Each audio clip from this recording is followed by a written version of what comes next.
গণভোট নির্বাচনের দিনই হতে হবে বললেন ফখরুল। বিপ্লব সংহতি দিবসে দেশব্যাপী বিএনপির র্যালি সমাবেশ, জিয়াউর রহমানের সমাধিতে শ্রদ্ধা। একটা রাজনৈতিক দল তারা কয়েকটা একটা জোট বানিয়েছে,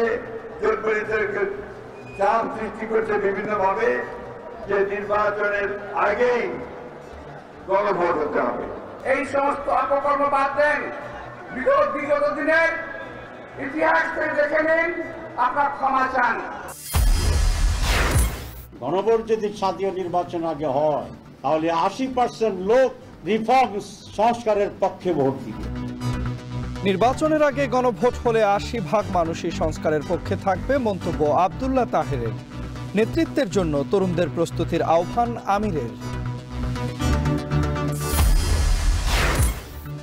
জুলাই সনদে রাখা যাবে না নোট অফ ডিসেন্ট বললেন এনসিপির নাহিদ ইসলাম। প্রধান উপদেষ্টাকে দ্রুত বাস্তবায়ন আদেশ জারির আহ্বান। চট্টগ্রামে নির্বাচনী প্রচারে বাবলা হত্যার দুদিন পর মামলা, আসামি 16। গুলিবিদ্ধ বিএনপি প্রার্থীকে আনা হলো ঢাকায়। রাউজানে মূল হোতা ইশতিয়াক গ্রেপ্তার। সরবরাহ সংকটের অজুহাতে অস্বাভাবিক পেঁয়াজের বাজার, কেজিতে বেড়েছে 30 টাকা পর্যন্ত। চাঁদপুরে ইলিশের কেজি 27 টাকা।